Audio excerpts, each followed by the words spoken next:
Hello, entrepreneurs. Joe DeCharis, CPA extraordinaire, coming to you live once again from downtown Bethpage, Long Island, New York, for another amazing episode of How to Win at Business and How to Win at Your Personal Income Taxes. And if you're watching live, please give me a hashtag live. If you're watching the replay, give me a hashtag replay so that I know that people are actually watching. And also, it'll keep you in the thread. If you have any comments, please post them. If you're live, I would love to be interactive with you. I'm getting much better at this. It's only taken 2.5 years, but I actually know how to do the live comments now, and I like to take advantage of it. If any of this resonates with you, if you have a burning desire to talk to me about your business, about your tax issues, please feel free to book a free chat with me. And that's at timewithjoe.com. It's the beginning and the middle and the of tax season for us, for this firm. For you, you only have to deal with your taxes. We're dealing with hundreds of people's business returns, their personal returns, tax issues, business issues, all stuff that I believe I was born to do. Um, uh, I'm here. Hello, Facebook user. Another thing with Facebook is a lot of times they don't tell me who uh, who's commenting. So if you want to if you're brave enough to add your name, if you know me, that's your uh, message. Thank you, Facebook user. So you know that I'm not. Uh, oh, hey, Callie. So this is my friend Callie. How are you? Long time no see. Glad to have you here. And so tonight we're going to talk about a subject that I've been involved with. I hope that you haven't been involved with, because it has to do with the IRS's Criminal Division. And I've had the opportunity to work with clients that were under investigation. Believe it or not, one of the firms I worked for was under criminal investigation. I wasn't involved with that. Believe me, as soon as I found out, I was out of there, and I'll tell you how that transpired, because it's pretty interesting. I was in charge of handling uh,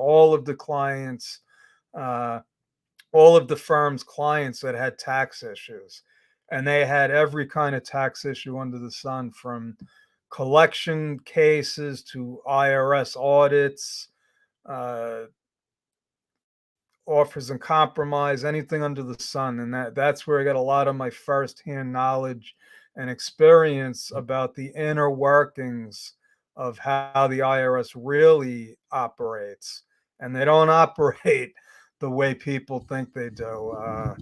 I can give you one day we'll have an actual workshop, webinar on how the IRS actually works. But what I want to talk about tonight is how they're working today and how they might be targeting you unknowingly. And I want to go back to my experience with the criminal firm, and I'm going to take that thing off so I could talk to you directly. So early in my career, this was 1994. My kids were still young. My daughter was about to. No, my daughter wasn't born. It was actually 1992. So that's how far back this goes. I went to work for this firm.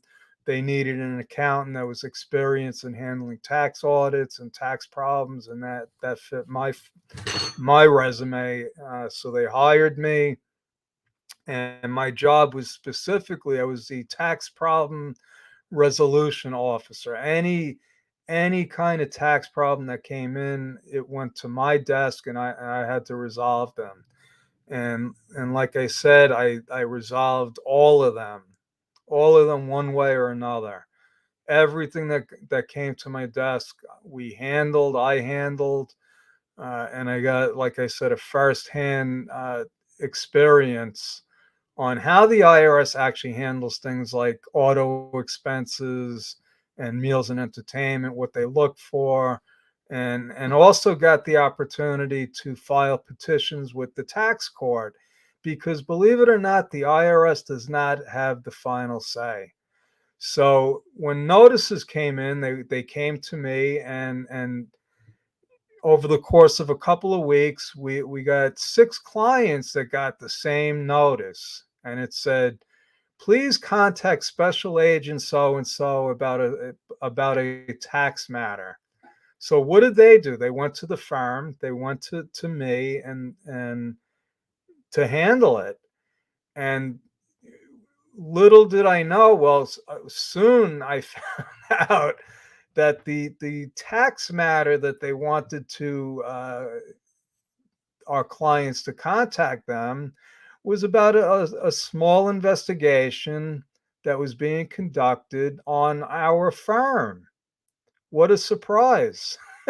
So I'll never forget my boss's face when I told him, well, I found out what the tax matter was. And he said, well, what is it? And I said, well, they're investigating you and the firm. And I think it was like a couple of days later, I said, well, I'm out of here. I cannot work here. And I was the only one that the FBI and the IRS did not interview, and that actually scared me for a little while. And I found out that number one, they didn't need to interview me. I had nothing to tell them that would have been of value. I was there for actually less than a year, and they interviewed everyone else that had been working there, and some of them, I don't know what the outcome was, but it wasn't good because some of them were actually helping them perpetrate a massive fraud. One of which had to do with a charity scam. And what they did was they set up phony charities, and they would have their clients write checks out to them and actually take a tax deduction for for uh, the phony charities. And things weren't like they are today. Today you can look up 501c3s if they're legitimate on the internet. They didn't have that back then. People really got away with murder. And the way that another thing that they did was the way that they prepared returns got a lot of their clients audited, and they wound up getting into trouble. But one of the amazing things that I found out was they weren't even a CPA firm. They were at one point owned by a CPA who designed all of these scams, and he retired and sold to 2 of his employees, and neither one of them were CPAs, but they were still out there doing financial statements. They were operating as if they were a CPA firm. So I'm pretty sure they must have been facing state charges, federal charges, all kinds of charges. All I know is I didn't get charged with anything. And a bunch of those clients that they were misserving wound up coming to me as clients. And so that brings me to this. So if you see the first area is what they call abusive return preparer enforcement. So tax preparation firms are under the microscope. I know my firm, as a CPA firm, I have the last couple of years, we have to jump through hoops now.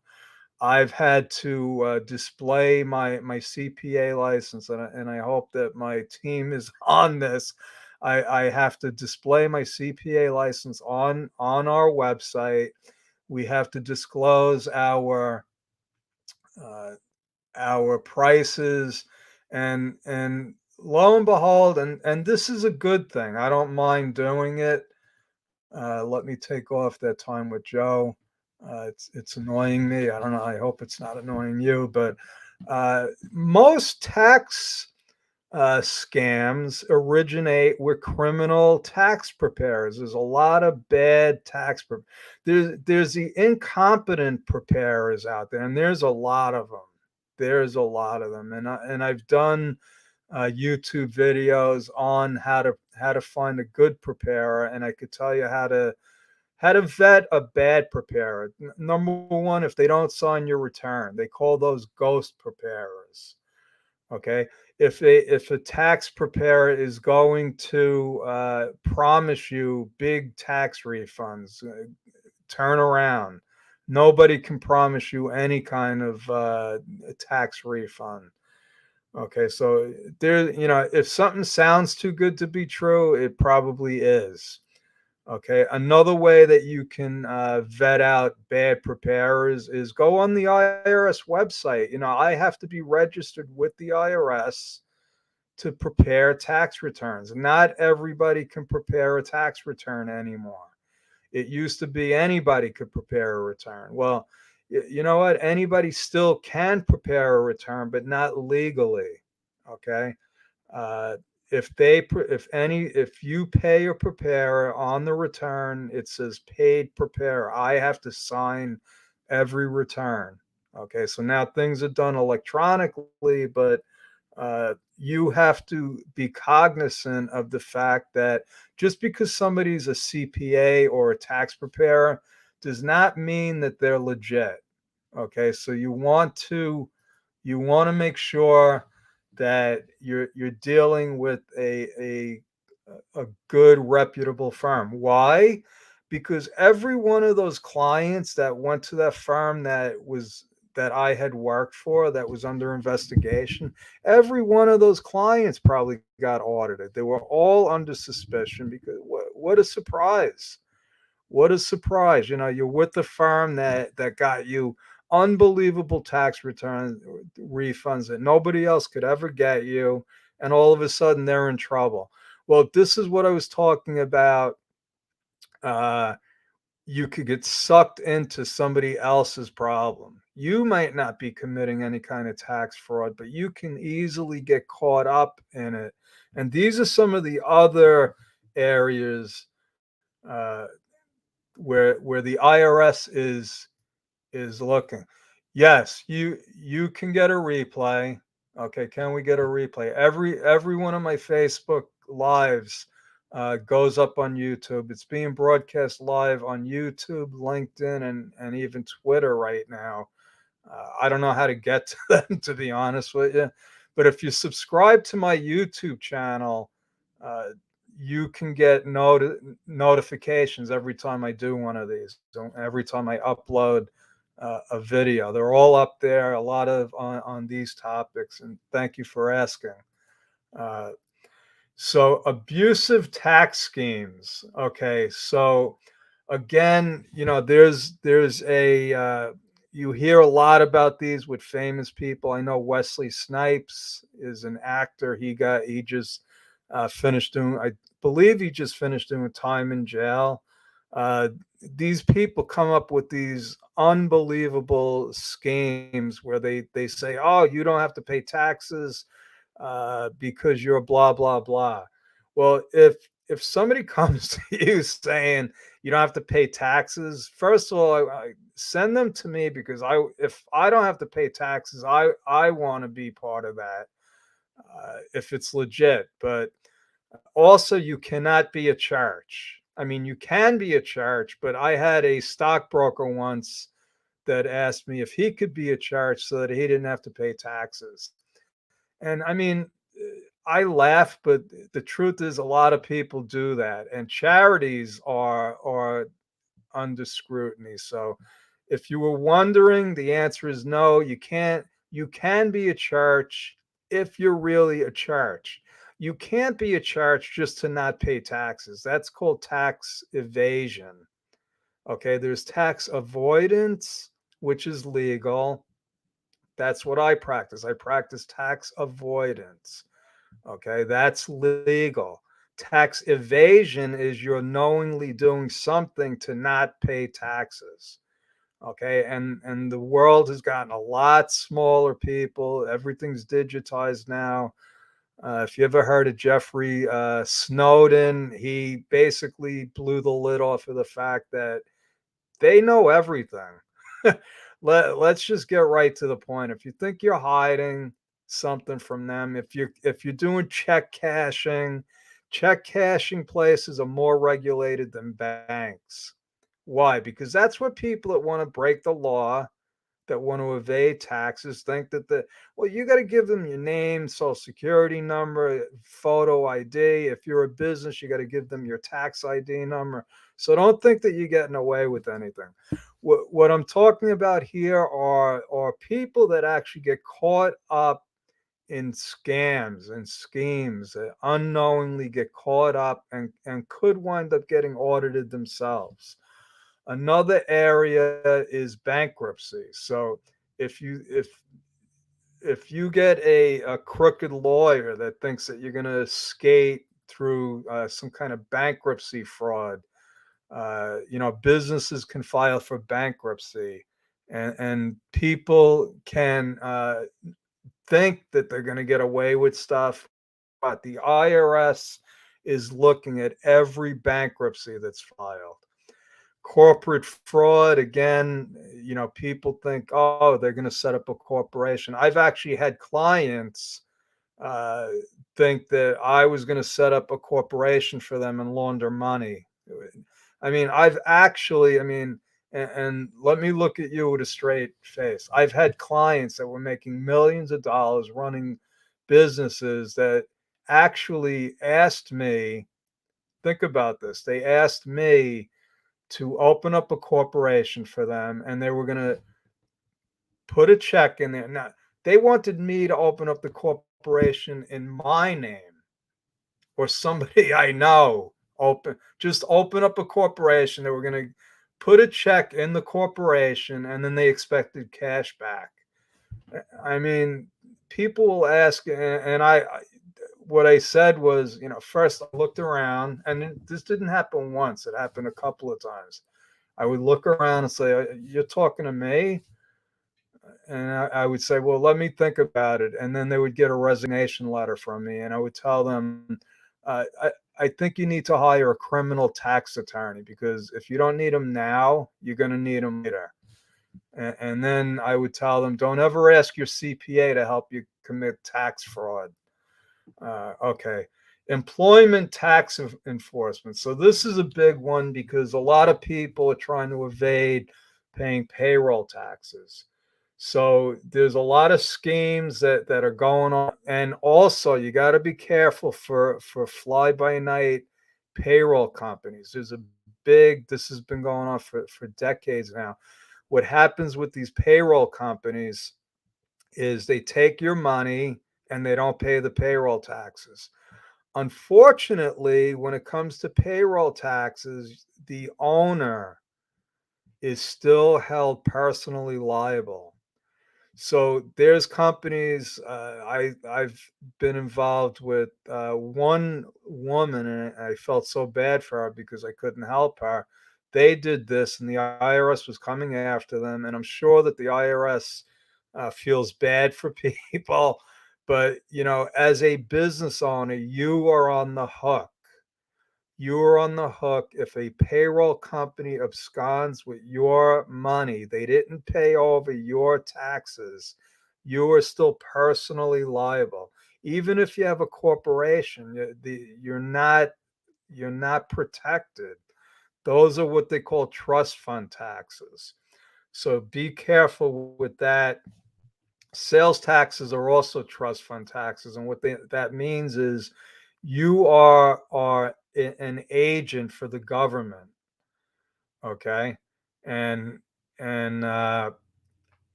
you're you're on the hook.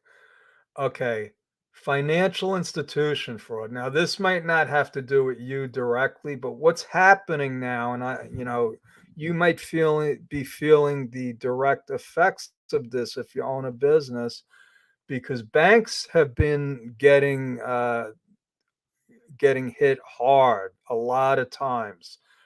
fraudulent checks. When those checks go through, the bank has to cover them, and the IRS will be going after those people if they can find them.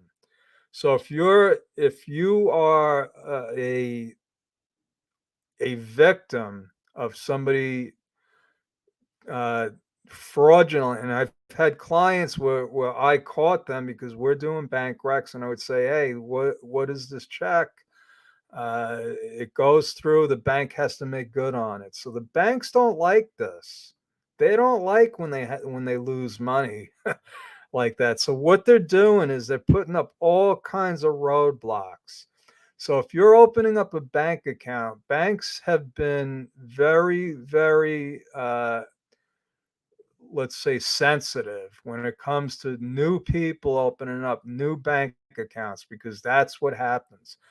Short story, I have a client, we opened up a charity for them, and the charity had to do uh, with Africa, specifically Kenya.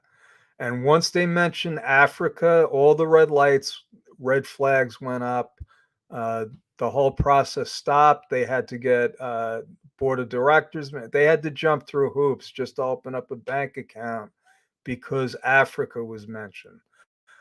I didn't know this. My assistant, who knows this kind of stuff, said that there's been a lot of fraud when it comes to not for profits in Africa. So you could see that this is a long list. I'm going to go through these. I don't want to go on for too long.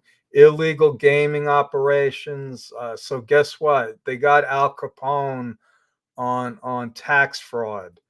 If I was his accountant, I would have told him to file returns reporting all the illegal money that he earned, because guess what? They can't use your tax return against you. So his crime was not reporting income. So if you're running a game, if you're running numbers, uh, I don't advise you stay in that business. It's illegal, but at least report the incomes, because they can't get you for tax fraud. Uh, Anytime general fraud investigations, the IRS actually looks at the news and they look for people that have been indicted for bribery, kickbacks. That's why politicians wind up getting into IRS problems, because if they're found of getting kickbacks, a lot of times, well, they forget to report those kickbacks on their tax return, and a lot of times the tax charges are more serious than whatever else that they're fighting. Healthcare fraud. So I know Medicare and Medicaid fraud is rampant. There are companies, and again, I've had clients that got caught up in this. They were criminals. I didn't know it, but they were committing Medicaid fraud. And what that is if you have somebody that qualifies for Medicaid and you get a home health aid, and they're fudging on the numbers. In other words, if you're getting a home health care aid and you're paying for, let's say, 6 hours, well, if they put in 8 hours unbeknownst to you, that's Medicaid fraud. Okay, so that's another area that is coming under criminal investigation. Identity theft. Guess what? If somebody's stealing your identity and and they're being enriched, well, guess what? They're going to get not only will they get arrested for identity theft, but they'll get audited by the IRS for criminal activity. International investigations. Now, the the whole world is communicating. They're all talking to each other. They're exchanging. They don't like other countries don't like the fact that people are stealing money either. They all want their tax revenues. Okay, so money laundering. Again, when I talk about the check cashing, I had a potential client last year that he told me, and his idiot accountant actually told him how to do this. He told him to cash checks to pay his guys off the bucks. Now, The moron, and I call him a moron because this was just blatantly stupid, was is in California. And if you know anything about what's going on in California, California is crucifying people if you're paying independent contractors. That's if you're paying them legitimately. So this guy was cashing over $300,000 worth of checks a year to pay his guys off the books. So once I found this out, what I told him is, not only am I not going to do your taxes for you, but you need to hire a criminal tax attorney, because what you're doing, I said, it's not if, it's when they come knocking on your door. Because if he's doing it to that extent, California's going to be on him like white is on rice, and then he's going to be dealing with the IRS. Okay. Narcotics related investigations. Hey, if you get arrested for drug dealing, guess what?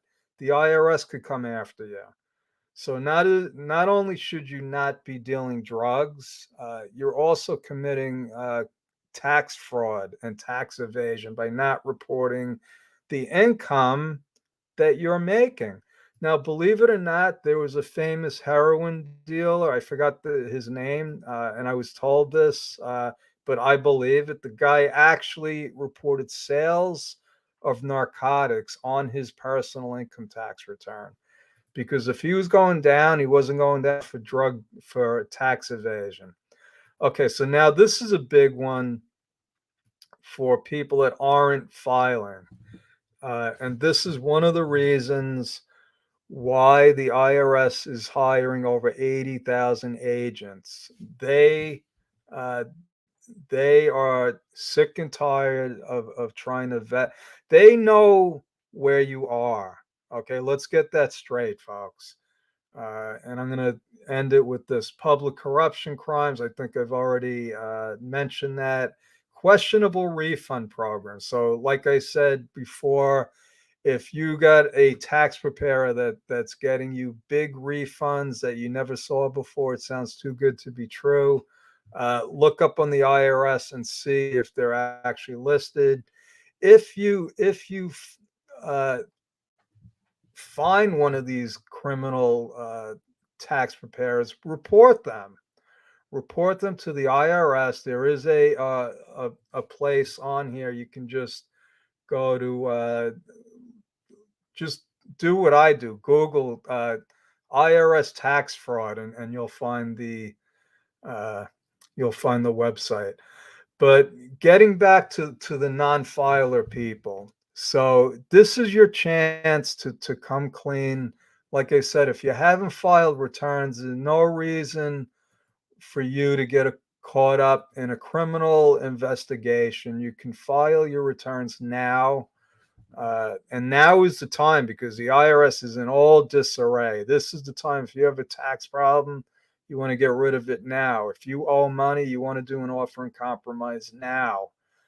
Because believe it or not, the IRS has time limits. They can't just say, hey, 10 years ago we think that you committed fraud, we want to look at your. No, they have a 3-year statute of limitations, unless there's fraud involved. But that so they have to know that there's fraud involved. So if you just file your returns now, you start the statute of limitations. Like I said, all you got to do is file to start the statute of limitations. And it's 3 years from the date you file. Okay, so if you have unfiled returns, please book a chat with me. Everything's completely confidential. We run a no judgment zone. We're like the Planet Fitness of accounting. There's no judgment on our part. We've seen it all. We want to help. We're experienced. We have the resources. We have the tools. So, like I said, I invite you to book a chat with me. Time with Joe. There's no obligation. I'm not a salesman. I'm not going to pitch you. And if you're a salesman, please don't book a chat. I'll cut you off. We know how to vet people that are trying to sell. But if you do have a problem, like I said, with your business, with your taxes, do feel free to connect with me. Also, subscribe to our YouTube channel. That's where you can get a lot of this information for free. And that's my story. I'm going to stick with it. God bless.